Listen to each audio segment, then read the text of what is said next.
Bonjour, je suis Adrien Beaumont. Aujourd'hui, nous allons parler d'un choix financier que presque tout le monde doit faire un jour, louer ou acheter sa voiture. Prenons deux hommes, Julien et Marc. Ils pensent tous les deux avoir fait le choix le plus intelligent, mais ils ont tort, car aucun n'a fait les vrais calculs. Quand on prend le temps d'analyser les chiffres réels, l'écart entre leurs deux décisions est bien plus grand que ce qu'ils auraient pu imaginer au tout départ. Soyons équitables. Julien et Marc gagnent tous les deux 55 000 € par an. Ils veulent exactement la même voiture, une berline neuve affichée à 30 000 €. Même modèle, même finition, même couleur. Ils entrent tous les deux dans la même concession le même jour. La seule différence réside dans ce qu'ils vont signer. Julien signe un contrat de location longue durée de 36 mois. Il verse 2 000 € à la signature, puis paiera des mensualités fixes de 299 €. Le vendeur lui assure qu'il fait une excellente affaire. Une mensualité faible, une voiture neuve, une garantie totale, et dans 3 ans, il rend les clés. C'est simple, propre, sans aucune condition cachée. Du moins, c'est ce que le vendeur laisse entendre, et c'est exactement ce que Julien voulait entendre aujourd'hui.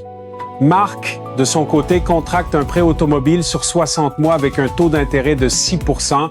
Son apport initial est de 3 000 € pour cette berline. La mensualité de Marc s'élève à 522 €. C'est 223 € de plus que Julien, et ce, chaque mois. Le vendeur n'a même pas besoin de faire de commentaires. Marc ressent déjà cette différence financière dès le premier jour. Les poches de Julien sont plus lourdes, son paiement est plus léger, et il quitte le parking ravi.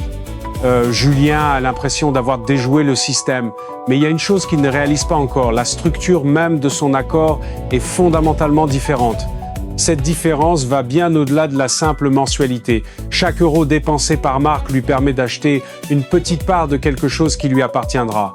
À l'inverse, chaque euro dépensé par Julien sert uniquement à louer une part de quelque chose, et cette distinction, au fil du temps, vaut des dizaines de milliers d'euros. Pendant les 3 premières années, Julien vit un rêve éveillé, une voiture neuve, cette fameuse odeur du neuf, et une garantie constructeur qui couvre absolument tout. Un problème mécanique survient, c'est couvert. Les plaquettes de frein doivent être changées, c'est pris en charge. La climatisation tombe en panne en juillet, couvert. Les seuls coûts réels de Julien sont sa mensualité de location, son assurance automobile et son carburant, c'est tout. Aucune surprise, aucune angoisse financière. Il n'y a pas de grosses factures de réparation qui apparaissent de nulle part. Pour Marc, l'histoire est bien différente. Il paie ses 522 € chaque mois sans faute. En plus de cela, Marc regarde sa voiture perdre de la valeur en temps réel. Au moment même où il a quitté la concession, sa voiture de 30 000 € n'en valait plus que 27 000. À la fin de la première année, elle vaut environ 23 000 €. À la deuxième année, peut être 20 000 €. Pendant ce temps, le solde de son prêt est encore élevé. Le solde de son prêt stagne autour de 22 000 €.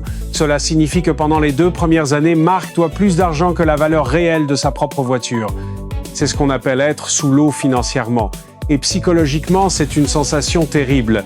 Chaque paiement semble disparaître dans un trou sans fond. Julien voit cela. Tout l'entourage de Marc voit cela. Et le verdict semble évident pour tout le monde.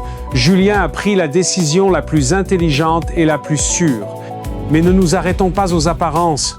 Faisons les vrais calculs jusqu'à la fin de la 3e année pour voir qui est réellement en position de force financière. Julien a versé 2 000 € d'apport, plus 36 mois, 299 €. Cela représente un total de 12 764 € dépensés pour utiliser la voiture pendant cette période. Marc, de son côté, a versé 3 000 € d'apport, plus 36 mois, 522 €. Son total s'élève à 21 792 €. La différence entre les deux est frappante. Julien a dépensé 9,028 € de moins que Marc. Sur le papier, Julien gagne avec une avance de près de 10 000 €. Ce n'est pas un petit écart pour un budget moyen. Mais la 3e année est le moment précis où l'histoire prend une toute autre tournure. Le contrat de location de Julien arrive à son terme. Il retourne au garage. Une fois à la concession, Julien a 3 options. Option 1. Acheter la voiture à sa valeur résiduelle, à un prix prédéterminé fixé au tout début de son contrat de location. Pour une voiture de 30 000 € après 3 ans, cette valeur résiduelle se situe généralement entre 16 000 et 18 000 €. Option 2, rendre les clés et repartir. S'il choisit l'option 2, il ne doit plus rien, mais il n'a plus de voiture. Option 3, louer un tout nouveau véhicule et recommencer exactement le même cycle. Julien fait ce que font 80% des locataires, il loue à nouveau. Une nouvelle voiture, un nouveau contrat et de nouveau 2000 € à verser au moment de la signature. Il repart pour 36 mois à 299 €. Il est de retour au premier mois. Le compteur kilométrique affiche 0, mais le compteur de ses paiements, lui, ne se remet pas à 0. Maintenant, regardons la situation de Marc. Il en est à 36 mois sur un prêt de 60 mois. Il lui reste encore 24 paiements à effectuer à la banque. C'est frustrant de devoir encore payer, mais voici la grande différence. Marc a une date de fin, elle est entourée en rouge sur son calendrier. Il voit le bout du tunnel. Chaque paiement que Marc effectue le rapproche un peu plus de la pleine propriété de cette voiture. Chaque paiement de Julien le rapproche de la restitution du véhicule. C'est la différence fondamentale entre la location et l'achat, une reality que la conversation sur les mensualités occulte complètement lors de la signature du contrat. L'une des options est un tapis roulant sans fin, l'autre possède une véritable ligne d'arrivée. Avançons jusqu'au 60e mois. Marc effectue enfin son dernier paiement. C'est terminé, la voiture est à lui, il a le titre de propriété en main, fini les paiements mensuels à la banque. À partir de ce jour, les finances de Marc respirent. Désormais, les seuls coûts liés à la voiture de Marc sont l'assurance, le carburant et l'entretien. Pour une berline moyenne, cet entretien coûte environ 100 à 150 € par mois. Cela inclut les vidanges, les pneus, les freins et les réparations occasionnelles. Pendant ce temps, Julien continue de sortir sa carte bancaire pour payer ses 299 €. Julien n'y pense même plus vraiment, car ce prélèvement est devenu une partie intégrante de sa vie. C'est là que réside le plus grand danger de la location automobile. La location normalise le fait d'avoir un paiement de voiture permanent. Cela devient un simple bruit de fond financier, mais ce bruit de fond continue de coûter très cher. Faisons le point sur les scores à la fin de la 6e année. Julien a maintenant terminé 2 contrats de location complets. Regardons de plus près ses dépenses totales. Il a payé 2000 € d'apport pour la première location, 10 664 € de mensualité, puis encore 2000 € d'apport pour la deuxième et 10 664 € de mensualité. Cela représente un total de 25 528 € dépensés et pour ce montant, il ne possède absolument rien, aucun actif, aucun titre de propriété, juste une pile de vieux reçus. Marc, quant à lui, a versé 3000 € d'apport plus 31 320 € de remboursement de prêt. Son investissement total sur ce crédit automobile s'élève à 34 320 €. Mais aujourd'hui, Marc n'a plus aucune mensualité à payer et il possède une voiture dont la valeur sur le marché est estimée entre 11 000 et 13 000 € environ. Si nous soustrayons la valeur de cet actif de ses dépenses totales, le coût effectif réel de Marc se situe autour de 21 000 à 23 000 € pour ses 6 années d'utilisation. Bilan, Julien a dépensé 25 528 € pour 0 actif, Marc a un coût effectif d'environ 22 000 € et une voiture garée dans son allée qui lui appartient totalement. Le basculement s'est produit discrètement, mais il a bien eu lieu. Et à partir de maintenant, chaque mois qui passe renforce la position de Marc et affaiblit celle de Julien. La mensualité est le seul chiffre que la concession met en avant. C'est le chiffre de la publicité, celui du site web, celui que le vendeur écrit sur un petit bout de papier. C'est le chiffre qu'il glisse sur le bureau avec un grand sourire. Mais ce qu'il ne glisse pas sur le bureau, c'est la longue liste de conditions attachées à ce montant. Commençons par les limites de kilométrage. La plupart des locations standards autorisent entre 16 000 et 19 000 km par an. Cela semble tout à fait raisonnable au début. Jusqu'à ce que vous réalisiez que le conducteur moyen parcourt environ 21 000 km par an. Cela signifie que la moyenne des conducteurs dépasse cette limite fixée. La pénalité est généralement de 15 à 25 centimes par kilomètre supplémentaire. Si vous roulez 8 000 km de trop sur 3 ans, c'est une facture très salée à la fin. Cela représente entre 1 200 et 2 000 € payables immédiatement lorsque vous rendez la voiture. Et vous ne le découvrez qu'à la toute fin, comme une taxe surprise douloureuse. Ensuite, il y a l'usure. La concession inspecte minutieusement la voiture à son retour. Ce petit coup de portière sur le parking, cette tache de café sur le siège arrière, cette éraflure sur la jante lors d'un créneau raté, tout cela est facturable. Et l'usure normale est définie par la société de location, pas par vous ou votre bon sens. Ce que vous considérez comme une usure normale, il pourrait le considérer comme une charge de 300 €. Passons aux frais de restitution, souvent ignorés des clients. La plupart des gens ignorent l'existence de ces frais. Si vous rendez une voiture louée sans en relouer une autre chez le même concessionnaire, on vous facture des frais. Ces frais de restitution s'élèvent généralement entre 300 et 500 € simplement pour qu'ils traitent et revendent le véhicule. Vous payez littéralement pour rendre la voiture. Et si votre vie change en plein milieu de la location, vous déménagez dans une ville où vous n'avez pas besoin de voiture, vous perdez votre emploi, votre famille s'agrandit, sortir d'un contrat par anticipation peut vous coûter la totalité du solde restant de la location. Il n'y a pas de porte de sortie simple, vous êtes fermement verrouillé. Ces coûts n'apparaissent pas dans les 299 € initiaux, mais ils finissent toujours par se manifester. Cependant, si je ne vous montrais que les inconvénients de la location, je ne vous donnerai pas une image complète. L'achat comporte aussi des coûts réels que les gens aiment minimiser. Une fois la garantie constructeur expirée, tout change. Généralement, autour de la 3e ou 4e année, tout repose sur vos épaules. Les freins s'usent, les pneus doivent être remplacés, les courroies commencent à se fissurer. Le compresseur de climatisation lâche le jour le plus chaud de l'année. Et contrairement à une voiture de location, il n'y a personne à appeler pour régler le problème.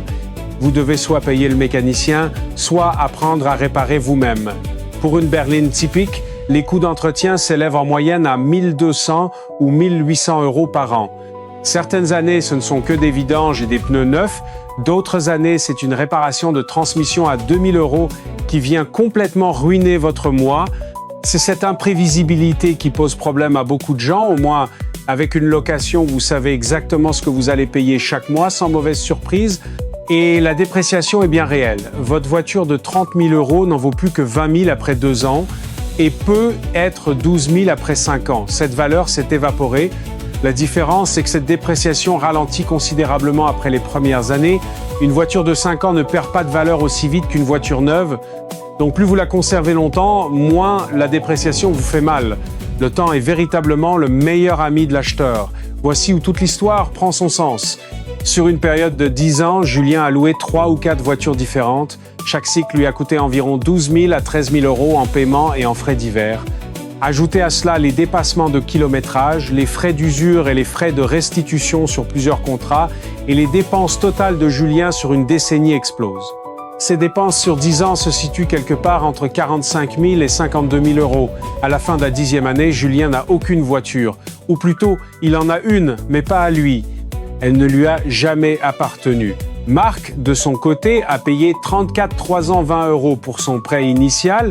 Ensuite, il a dépensé environ 10 000 à 14 000 € en entretien et réparation. Ses frais d'entretien couvrent les 5 à 7 années de propriété suivantes.